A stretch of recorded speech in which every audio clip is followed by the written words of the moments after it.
Hi students, welcome to the second chapter of Geography Physical Features of India। आप सब मज़े में होंगे। तो सबसे पहले हम इंट्रोडक्शन की बात करेंगे। तो बच्चों, हमारे इंडिया में कौन कौन से फिज़िकल फीचर्स हैं। इंडिया एक इंटरेस्टिंग कंट्री है। जितने भी मेजर जोग्राफिकल फीचर्स होते हैं वो ऑलमोस्ट सारे के सारे हमको इंडिया में देखने को मिलते हैं। तो बच्चों, अगर हम अपने इंडिया में हमारे कल्चर की, लैंग्वेज की बात करें तो वो भी हमारे यहाँ डाइवर्स है। फिज़िकल फीचर्स में भी बहुत डाइवर्सिटी है। हमारे पास माउंटेन्स हैं, प्लेन्स हैं, डेजर्ट्स हैं, प्लेट्यूज़ हैं, आइलैंड्स हैं, सब कुछ है। बच्चों, यहाँ तक कि हमारे यहाँ मिट्टी भी एक जगह से दूसरी जगह की अलग अलग कलर की हो जाती है। एग्ज़ाम्पल के लिए महाराष्ट्र में काली और लाल मिट्टी दोनों मिलती है। मध्य प्रदेश में ज़्यादातर रीजन्स में हमें लाल मिट्टी ही देखने को मिलती है। और ये मिट्टी के कलर जो होते हैं वो वहाँ की रॉक के ऊपर डिपेंड करते हैं जिससे वो मिट्टी बनती है। नौ बच्चों, इंडिया का लैंड मास बहुत बड़ा है और इंटरेस्टिंग बात यह है कि ये एक बार में फॉर्म नहीं हुआ है, ये एक बार में नहीं बना है। एक the different parts of this land mass were formed in different periods. तो ये सब कैसे हुआ वो हम पढ़ेंगे। And it's going to be very interesting. The formation of Indian land mass, हम पढ़ेंगे कि कैसे इंडियन सब कॉन्टिनेंट बना, इसके फॉर्मेशन में क्या क्या इन्वॉल्व था। वेदरिंग, इरोजियन, डिपोजिशन, इन सारी चीज़ों ने मिलकर इंडिया के रिलीफ को शेप दिया, मॉडिफाइड किया। रिलीफ क्या होता है, ये वर्ड बहुत सारी जगह यूज़ किया जाता है।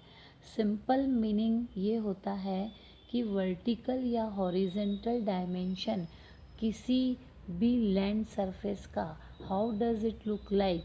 तो अगर इंडियन रिलीफ उसके डायमेंशंस की, हॉरिजेंटल वर्टिकल की बात करें तो इसका फॉर्मेशन ऐसे ही नहीं हो गया। इसके लिए बहुत सारे फोर्सेस लगे, डिफरेंट फैक्टर्स इन्वॉल्व थे। जैसे आपको बताया, वेदरिंग, इरोजियन, डिपोजिशन, तो ये सब हुआ। कैसे शुरुआत हुई, कहाँ से हुई, इसके लिए हमें समझना होगा।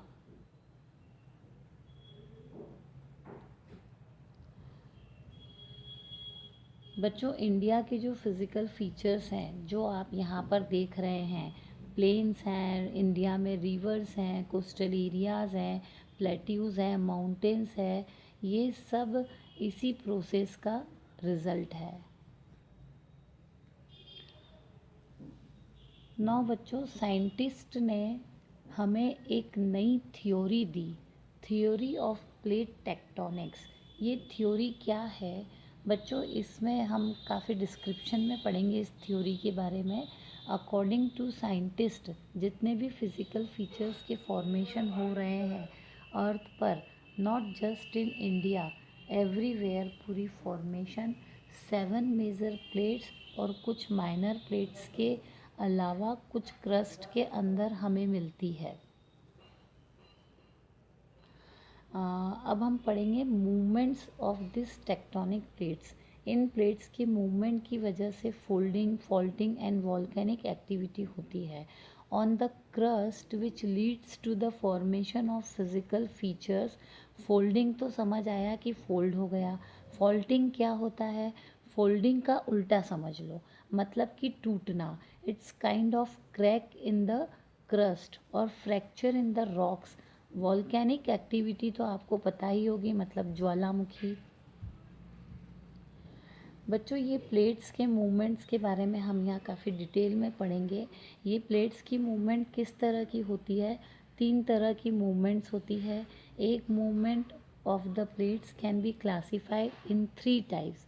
अब क्या क्या डायरेक्शंस हैं, एक होता है जब चट्टानें एक दूसरे से दूर चली जाती है, तो that is called divergent plate boundary.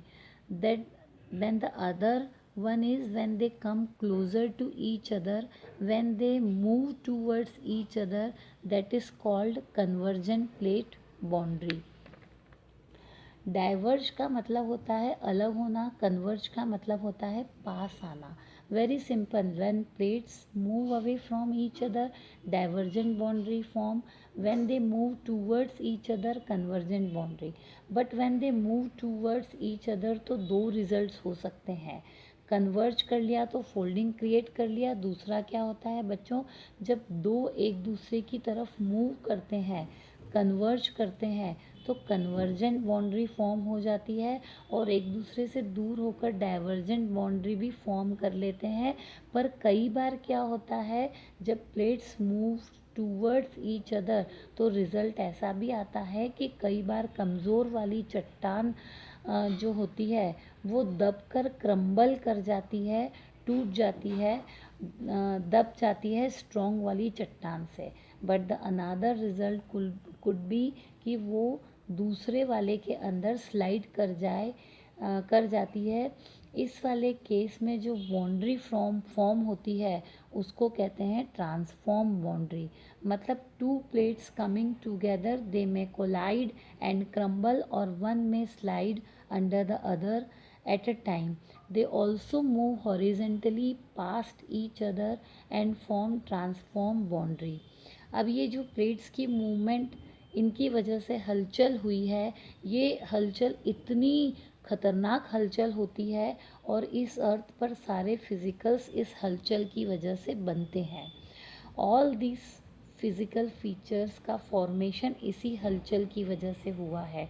तो बच्चों, धरती की क्रस्ट के अंदर जो ये तीनों तरह की चट्टानों की एक्टिविटी के बारे में हमने पढ़ा, उससे इस अर्थ के फिज़िकल फीचर्स का फॉर्मेशन हुआ, जो मैं आपको बता चुकी हूँ कि हमारे यहाँ प्लेट्यूज भी हैं, रिवर्स भी हैं, माउंटेन्स भी हैं, ओशियंस भी हैं। तो बच्चों, अब हम पढ़ेंगे गोंडवाना लैंड के बारे में। इंडिया जो बना है वो गोंडवाना लैंड से बना है। अब गोंडवाना लैंड क्या है, हम मिलियंस ऑफ ईयर के पहले की बात करेंगे बच्चों। हमें जो आज ये डिफरेंट डिफरेंट कॉन्टिनेंट्स देखने को मिल रहे हैं, डिफरेंट डिफरेंट लैंड मासेस देखने को मिल रहे हैं, ये सब उस वक्त एग्जिस्ट नहीं करते थे, ये सब नहीं थे। There was only one continent, all the land masses together known as supercontinent called Pangaea. Pangaea नाम का एक सुपर कॉन्टिनेंट था जो एक बहुत बड़ा लैंड मास था। ये सारे लैंड मासेस इकट्ठे थे। फिर क्या हुआ, ऑफ कोर्स टेक्टोनिक मूवमेंट्स हुई and it got broken into two parts. अब ये पेंजिया दो हिस्सों में टूट चुका था। ये दो पार्ट थे अंगारा लैंड, वी कैन से लारिशा, और सेकेंड पार्ट था गोंडवाना लैंड जो नर्दर्न पार्ट था। अंगारा या लॉरिशा वो ऊपर की तरफ चला गया, उसमें आता था नॉर्थ अमेरिका, यूरोप और एशिया। और जो सेकेंड पार्ट था वो साउथ में चला गया, गोंडवाना लैंड। वो हम आगे पढ़ेंगे कौन सी कंट्रीज़ का था। बट एक इम्पॉर्टेंट बात ये है कि इंडिया गोंडवाना लैंड में था, बट एशिया तो अंगारा लैंड में है और वो नॉर्थ में है और इंडिया भी एशिया में है। मज़ेदार बात यह है कि बच्चों, इंडियन सब continent was actually north part of Asia, right from the beginning. उस टाइम पर स्पेशली इंडिया एशिया का पार्ट नहीं था। तो इसके लिए हम बाद में डिस्कस करेंगे। तो गोंडवाना लैंड पर कौन सी कंट्रीज़ थी, कौन कौन से कॉन्टिनेंट्स थे, Australia, south Africa, south America, जो कि एक सिंगल लैंड मास फॉर्म कर रही थी। अब क्या हुआ कि कन्वेंशनल करंट्स आए और सब वापस स्प्लिट कर गए क्रस्ट में, नंबर ऑफ पीसेस में ये सब अलग अलग हो गए और नए नए कॉन्टिनेंट फॉर्म कर लिए गए। अब कौन कौन से कॉन्टिनेंट फॉर्म हुए, इस अर्थ पर 7 कॉन्टिनेंट्स हैं। देर आर 7 कॉन्टिनेंट्स जो आप जानते होंगे, उनके नाम भी आपने पढ़े होंगे। ओके, पिछली क्लासेस में आपको पता होगा। अब हम बात करेंगे कि कन्वेंशनल करंट्स क्या होता है। बच्चों, हमने पढ़ा कि कन्वेंशनल करंट्स आए और प्लेट्स को बिखेर दिया, गोंडवाना लैंड को ब्रेक करके छोटे छोटे नए नए कॉन्टिनेंट्स फॉर्म कर दिए गए। What are these conventional currents? बच्चों आपको पता होगा below the surface of the earth temperature बहुत हाई रहता है, in it is very very hot, magma lava सब कुछ सारे मिनरल्स सब बॉइल्ड होते हैं, लावा एग्जिस्ट करता है, मैग्मा एग्जिस्ट करता है। इसकी वजह से क्या होता है, मैग्मा बिल्कुल कोर में है जो सबसे ज़्यादा heated highest point of temperature centre में होता है। लावा जब अर्थ की सरफेस की तरफ आने लगता है तो कूल डाउन होने लगता है। आपने पढ़ा होगा कि हॉट चीज़ें ऊपर आने लगती हैं, राइज अप करती है, और कूल चीज़ें नीचे जाने लगती हैं बिकॉज ऑफ डेंसिटी। जो चीज़ें ठंडी होती है वो ज़्यादा डेंस होती हैं और हॉट चीज़ें जो होती हैं उनकी डेंसिटी कम होती है।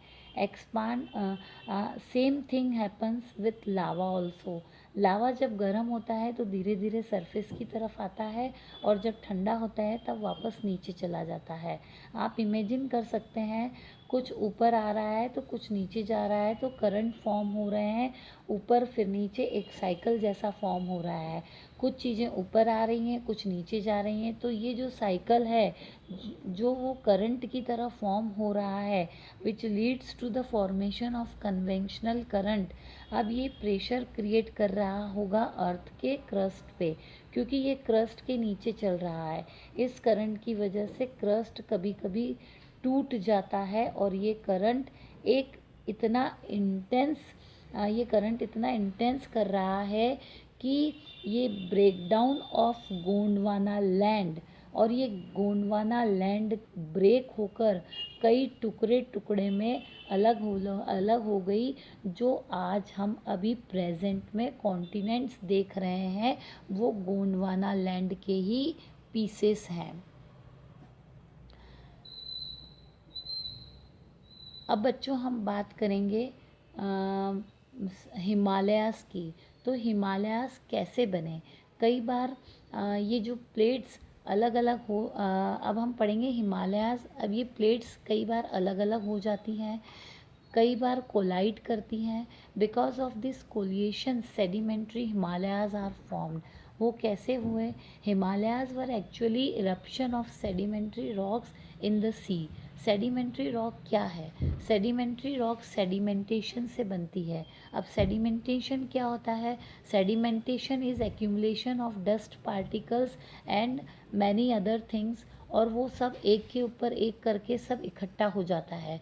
सेडिमेंट्स रॉक्स जो होते हैं वो सी के फ्लोर बेड पर बनती है, किसी भी वाटर बॉडी की फ्लोर बेड पर बनती है। मिनरल्स और ऑर्गेनिक मटेरियल्स के कलेक्शन की वजह से, एक्यूमुलेशन की वजह से, which happens under the water body. The Himalayas were actually under the sea. When the collision happens it came up from above the sea, सीधा चला गया ऊपर। इसीलिए हिमालय पर बहुत सारा आइस भी है, क्योंकि पानी तो कहीं से आया होगा। तो बच्चों यहाँ पर सी था, हिमालय सी में से बने हैं वहाँ पर, और ये पूरा सेडिमेंट्स रॉक्स इरप्ट करके ऊपर हिमालयाज़ और वेस्टर्न एशिया का जो पहाड़ है, माउंटेन सिस्टम वेस्टर्न एशिया का जो है वो फॉर्म हो गया, वो बन गया। अब ये सी कौन सा था? ये इरप्शन कहाँ से हुई? हमने पढ़ा कि एशिया और इंडियन सब कॉन्टिनेंट अलग अलग थे। ये दोनों अब जो सेपरेटेड थे उसी का नाम था टीथेस सी। ये टीथेस सी की वजह से अलग अलग हुए। टीथेस सी से एशिया एंड द इंडियन सब कॉन्टिनेंट वॉज सेपरेटेड।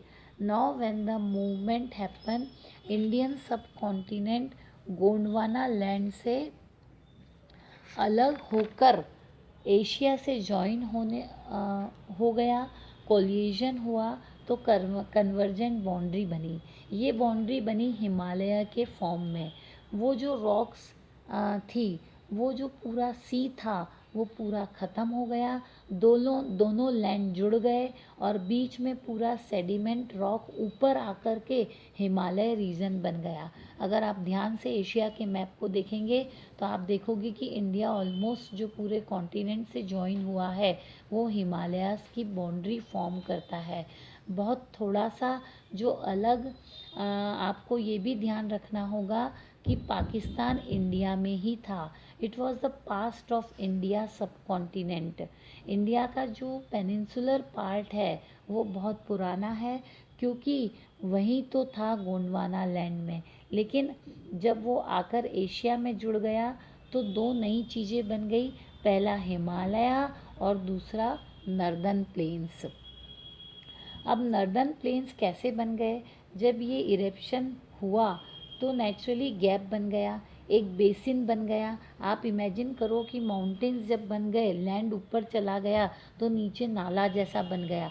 नाला मतलब कि बच्चों बहुत ब्रॉड, उसको वो आप ये सोचो कि एक ह्यूज रूप में आप उसको सोचो, इंडिया को लेकर आप सोचो कि वो गैप कितना बड़ा था।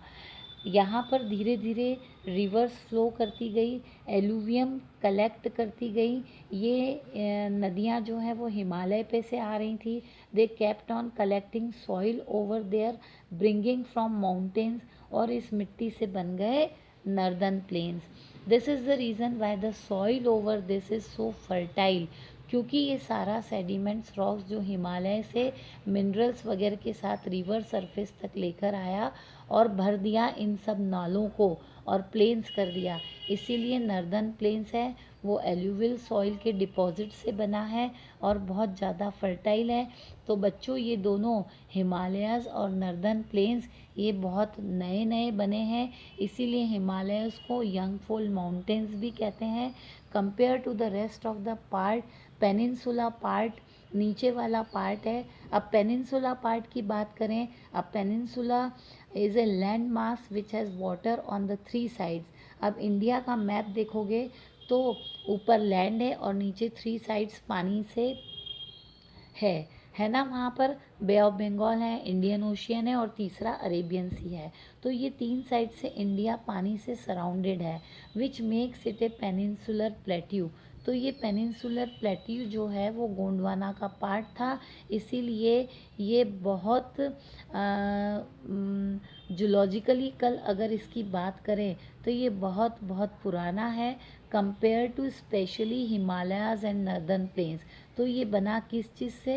Peninsular plateau was actually composed of igneous and metamorphic rocks, जो कि gently rising hills and wide valleys के साथ स्प्रेड होते दिखेगा all across. This is the reason we have so many land forms in India.